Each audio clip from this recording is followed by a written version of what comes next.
Today I'm going to talk to you about some of the struggles that I've had in the last year building my YouTube channel that have kept me from growing at the rate that I should have. So hopefully you can avoid these mistakes yourself as you try to grow your. Do you know what today is? It's my Liberation Day. It's Veterans Day today here in the U.S., but also for me, it's a very special day. 1 year ago today, I went to work full-time for myself. I got out of the hard grind. But it wasn't easy, and it hasn't always been the way I wanted it to go. Today I'm going to talk to you about some of the struggles that I've had in the last year building my YouTube channel that have kept me from growing at the rate that I should have. So hopefully you can avoid these mistakes. So those of you that know me from the reselling community know that earlier this year I took a 4-month break from YouTube, and it was something that I needed to go through, but at the same time it hurt the growth of my channel. I was in a rapid cycle of growth, and then I took a 4-month break and I had to start over whenever I came back. So if you want to, one of the things we talk about all the time is consistency. Don't take long breaks. If you're going to have to take a break for a week or 2 weeks or 3 weeks, try to pre-record some content so that you have a steady stream of content coming out so your viewers are still satisfied and they're not being left in the. With the scheduled upload feature, this is really simple. Go inside your YouTube studio and you can schedule your videos to be released over time. One of the biggest mistakes that we made was not staying on top of the promises that we made. So we had a posted uploading schedule, and I struggled to keep up with that upload schedule. Now I've kind of done away with the upload schedule. I try to say I'm going to put out content at least once a week, and if I do anything extra, that's just an extra bonus. But at the time I was trying to do daily content, and it really was a grind, and it was a very tough struggle. I was able to keep it up for a little while, but I wasn't able to keep it up long term. Quality content always trumps quantity. For a long time I was doing daily content, but my content wasn't getting much better. It was staying about the same.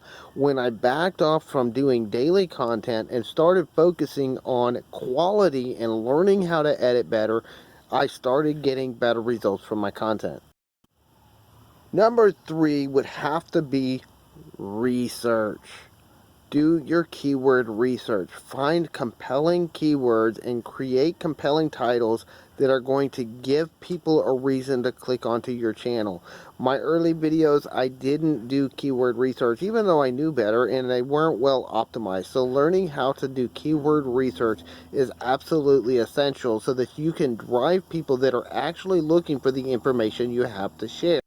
Remember, you might see bigger channels that just put random titles like, "Ooh, check this out," in their titles, but they have a huge following already, so they can get millions of views without even trying. Those of us that are smaller channels, we have to work really hard to make sure that we get keywords that people can search for and that we have a chance to rank for as a small channel. For the first 4 months of my channel's growth, I didn't see any movement at all. It wasn't until I started getting out and promoting my videos myself that they started getting views. Don't sit around waiting for YouTube to get views to your channel. Get out there and get engaged in your niche and start talking to people who already have similar interests. Jump on other people's live streams. Do collaborations with other channels.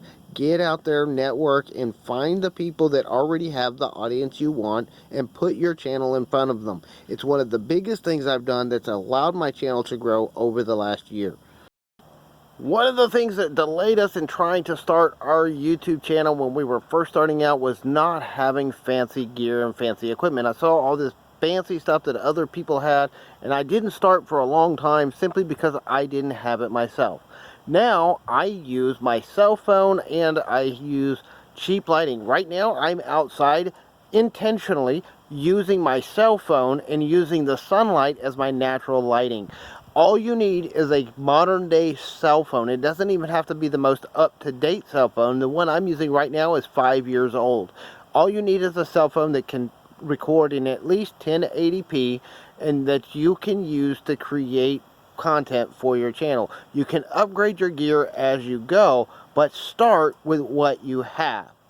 On top of that, you don't have to spend money on fancy software. I use Camtasia Studio when I'm in my studio office, but for the longest time, I didn't even have that. What I'm using right here on this video, I intentionally did this again just to show you it can be done. I'm using a free program called VideoShop. You can go to the Google App Store, or you can go to the Android App Store, or you can go to the Apple Store, download it for free. There is an upgraded version that unlocks more features, but you can use this software for free with no watermark right now to start creating your next video. Make sure you have the latest version of the apps on your phone. Make sure you keep their apps up to date with the newest rollout. In fact, YouTube just did an update. If you want to know more about it, my friend Victoria just put out a video going through the new features on the YouTube app. I'm going to link to it right up here in the cards. And by the way, happy birthday, Victoria. Love you. Hope you're having a great day. If you are recording outside, say at your home, make sure that you are protecting your privacy. So be in an angle where you're not showing your address or anything that might be identifying to exactly where you live. One of the big mistakes that we used to do is we would shoot long pieces of footage. And now we've started recording in clips. The way I do my videos now is I pretty much make an outline for my videos where I make a bullet point outline and I record 1 or 2 bullet points at a time, and then I might even stop in the middle of a bullet point so I can do something like this, changing the background that you see when you look at my video. These are just a few of the mistakes that we made and a few of the things we've done to overcome them over the last year as we've been growing our own channel. If you found this thing valuable, please make sure you click the subscribe button and click this video right here on the screen. It's going to help you learn more about how you can improve your engagement with your audience and create a better connection so that you can grow your channel here on YouTube.